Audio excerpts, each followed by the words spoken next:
Bienvenidos a Chiricote TV. Un canal de biología y conservación de la naturaleza.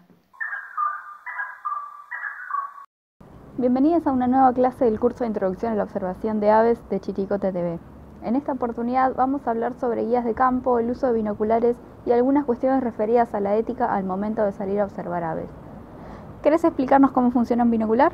Sí, por empezar, no hace falta que salgamos con binocular, podemos llegar a observar muchas cosas interesantes a ojo desnudo, o si tenemos una cámara de foto, podemos sacar una foto para ampliar la imagen y poder ver detalles. Porque justamente lo que va a hacer el binocular es eso, es permitirnos ver algunos detalles para poder identificar el ave o ver alguna situación interesante. Si no tenemos binoculares y nos queremos comprar uno, lo más importante que tenemos que ver son dos cosas.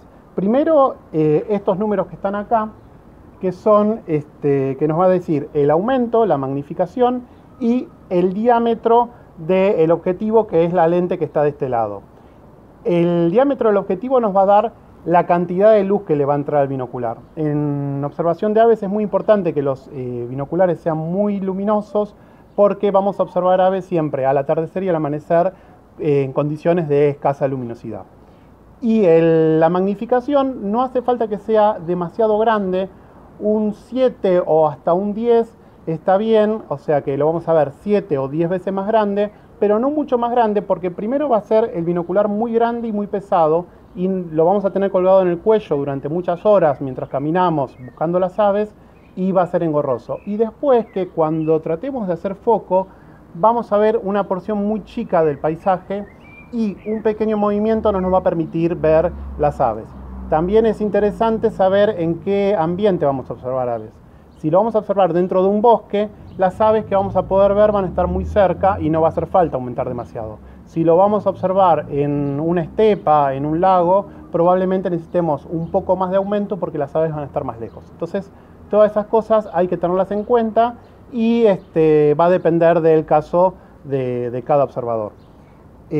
Para ver cómo funciona el binocular, lo que tenemos que conocer es, primero, que las lentes que van a estar al lado de nuestros ojos se llaman oculares, que, como les dije antes, la lente que va a estar mirando hacia el objeto se llaman objetivos, y que después tenemos dos ruedas, una que es esta, que nos va a permitir hacer foco sobre el objeto, y en la mayoría de los binoculares, en el ocular derecho, va a tener otra rueda que nos va a permitir corregir la dioptría.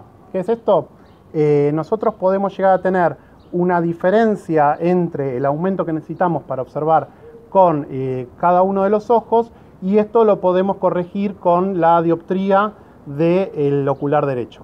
Entonces, para poder observar, la primera vez que usemos un binocular, lo que vamos a hacer es observamos con el binocular una imagen. Por ejemplo, yo acá estoy viendo una imagen desenfocada de una laguna acá en nuestra casa de Lanús. Siempre todo el mundo que vive en Lanús sabe que tenemos hermosas lagunas en Lanús. Y lo que vamos a hacer es usar el rodillo grande que está en el medio del binocular para hacer foco. Si nosotros tenemos una diferencia de enfoque, vamos a ver que primero nos hace foco con el lente izquierdo.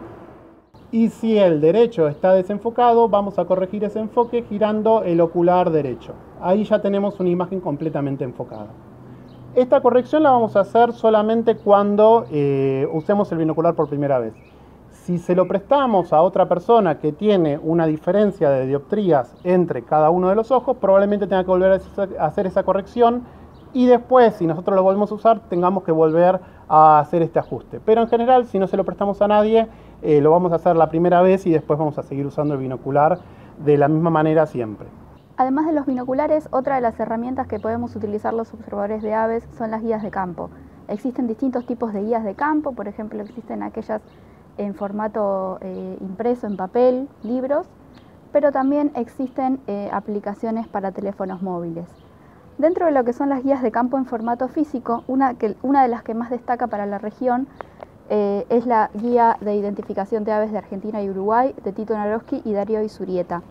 La guía se encuentra ordenada siguiendo un criterio taxonómico, en donde se presentan los distintos órdenes de aves presentes para Argentina y Uruguay, cada uno de esos órdenes con las familias que los componen y a su vez dentro de cada familia las especies características.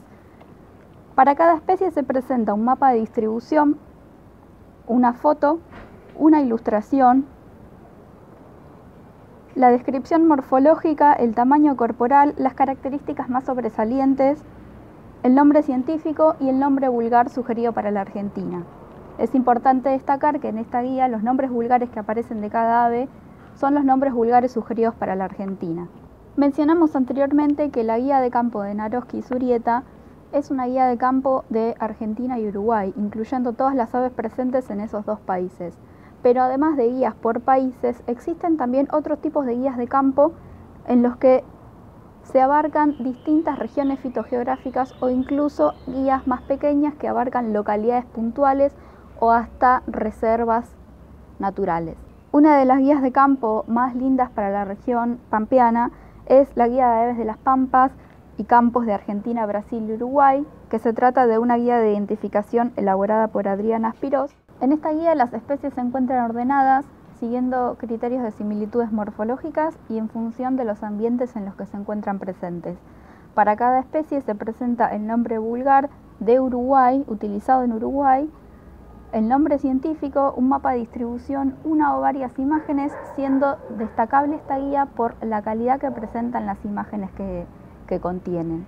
Además, se incluye una descripción anatómica de cada especie. Otra guía para Argentina es la guía Audiornis de las aves de Argentina, cuyo autor es Bernabé López Lanús. Como sucedía con las guías que mencionamos anteriormente, también para cada especie se incluyen mapas de distribución, nombres comunes utilizados para la Argentina, nombres científicos y para algunas especies ampliamente distribuidas también se incluyen razas geográficas. Apartándonos un poco del camino de las guías de campo propiamente dichas, tenemos Aves Argentinas, un libro de Martín Rodolfo de la Peña dividido en 2 tomos, en el que se incluyen descripciones de las aves a nivel morfológico, a nivel comportamental. También se incluyen descripciones de los nidos, de los huevos, del hábitat, la distribución geográfica y la identificación a campo.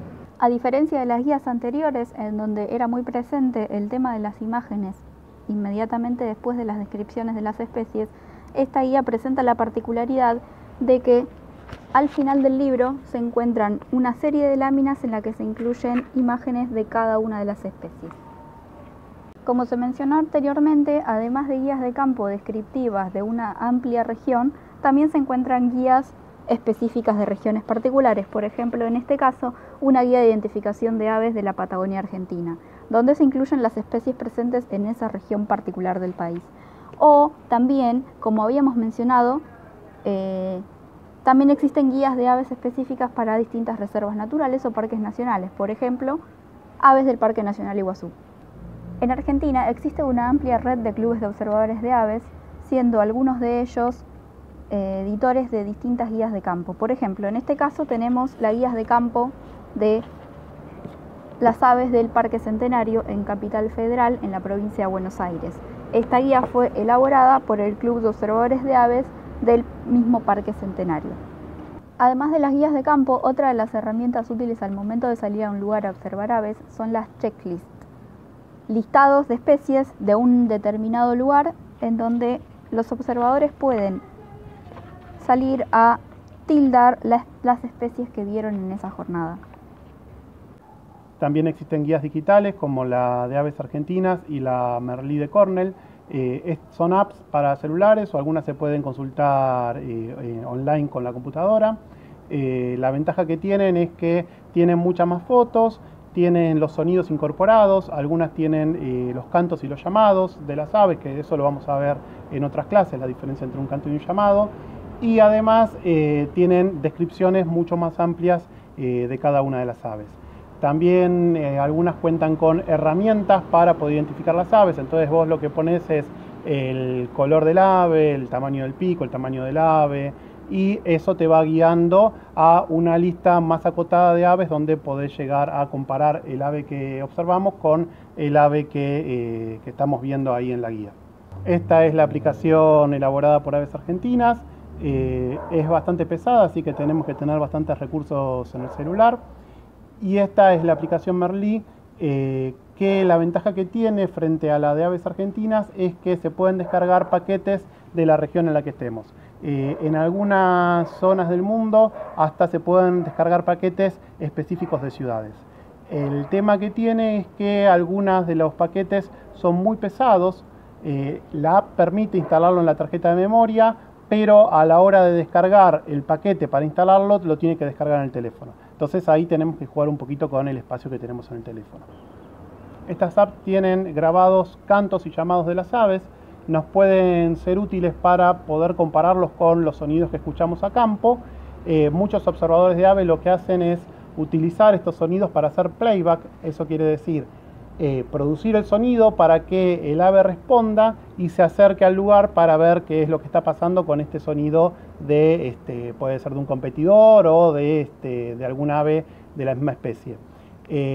Esto no está bueno hacerlo porque altera a las aves y sobre todo es muy perjudicial para las aves cuando lo hacemos en épocas reproductivas donde, por ejemplo, los machos están compitiendo por atraer a las hembras y de repente si se escucha el sonido de un macho va a empezar a alterarse porque piensa que hay un macho en su territorio. ¿Qué otras cosas podemos hablar en cuanto a la ética cuando salimos a observar aves? También hay que tener en cuenta que al momento de salir a observar aves hay que hacerlo en silencio, no hay que ir gritando por ahí, haciendo mucho ruido, porque en ese caso las vamos a espantar, no vamos a ver nada. Claro, no solo y lo que queremos alterar, es observar. Yo creo que lo del playback es lo fundamental, o sea, si hablamos de ética, porque lo demás ya son condiciones para observar aves. Cuando salimos a observar aves, sobre todo en época de primavera, nos podemos llegar a encontrar con pichones ya emplumados, que se llaman volantones, que están empezando a ensayar sus primeros vuelos. Lo que vamos a observar es un pichón en el suelo y mucha gente lo que hace es tomar ese pichón y llevarlo a la casa y tratar de cuidarlo. En realidad no hace falta hacer eso y de hecho no tenemos que hacerlo. Ese pichón que está en el suelo aprendiendo a volar está siendo cuidado por sus padres y está en un proceso natural que es de empezar a ensayar los vuelos. Probablemente en 1 o 2 días ya empiece a tener un vuelo un poco más activo y se suba a un arbusto. Eventualmente, si está en un lugar que puede llegar a ser peligroso, como una calle o una ruta, lo que podemos hacer es acercarlo a algún arbusto un poco más alejado y después él va a llamar a sus padres para que lo vengan a alimentar. Y la otra cosa que se suele ver bastante en internet es este comentario que vemos acá, donde la gente quiere intervenir para tratar de proteger a una especie. Por ejemplo, este es un nido de chingolo, donde vemos varios huevos. Los que son celestes con manchas marrones son los de chingolos y los otros huevos de formas diferentes, los más claritos, son los de los tordos. El tordo hace parasitismo de nido, ¿se llama? Parasitismo de cría. Bueno, ¿querés explicarlo vos? Los tordos son aves que se caracterizan por no construir nidos, sino que hacen lo que se denomina parasitismo de cría, es decir, ponen sus huevos en nidos de otras aves y esas otras aves los crían. Lo que vemos en los comentarios es que hay un montón de gente que dice que saquemos los huevos del tordo porque lo está parasitando, entonces está perjudicando al chingolo. Otros que dicen, bueno, démosle más alimento. Otros que dicen, bueno, saquemos 2 huevos y dejemos uno solo. En realidad es una relación ecológica que tiene, que son especies que están coevolucionadas y para que los tordos sobrevivan tienen que sí o sí parasitar el nido del chingolo. Lo mismo puede suceder si vemos una escena de predación o lo que sea. Nunca tenemos que intervenir porque son procesos ecológicos, ¿sí? Así que siempre que salgamos a campo, ¿qué tenemos que hacer? No intervenir. Exactamente. Bueno, esto es todo por esta clase. Iba a decir algo más. ¿Qué? Es importante destacar que esta publicación fue realizada... Es importante destacar que la observación que se ve en la publicación es de la provincia de Buenos Aires, República Argentina, donde tanto el chingolo como el tordo son especies nativas de la región y que coevolucionaron juntas durante miles de años. Es importante mencionar que cuando nos referimos a no intervenir con la naturaleza, nos estamos refiriendo también a, por ejemplo, no tirar basura. no arrancar plantas, no llevarnos rocas, no llevarnos animales, dejar la naturaleza tal cual la encontramos cuando llegamos. También no plantar plantas, sobre todo si no conocemos exactamente qué plantas son nativas de esa región. Podemos llegar a generar un daño mucho mayor si, por ejemplo, llevamos una planta exótica que se puede llegar a convertir en invasora. No, creo que ya dijimos todo lo que teníamos que decir, ¿no? De esto. Creo que sí. Así que, bueno, nos vemos en la próxima. Dejen comentarios para hacer las consultas que quieran. Salgan a utilizar los binoculares si los tienen, a observar a ojo desnudo. La propuesta es salir a una plaza, algún lugar que tengan para observar aves. Si es la primera vez que observan aves, les recomendamos que no vayan a un lugar donde haya mucha diversidad, como una reserva, porque quizás va a ser un poco apabullante ver muchísimas aves y poder identificar 2 o 3. Háganlo en el jardín de sus casas, en una plaza. Traten de descargarse alguna de las guías que les dijimos. Si tienen alguna guía en papel, utilícenla y traten de identificar 2, 3, 4, 5 especies, ¿sí?, que son las más comunes en esa región. En las clases siguientes vamos a ir conociendo y profundizando un poquito más sobre las aves y vamos a ir adquiriendo las habilidades necesarias como para ir identificando estas aves. Nos despedimos. Bueno, hasta luego. Chao.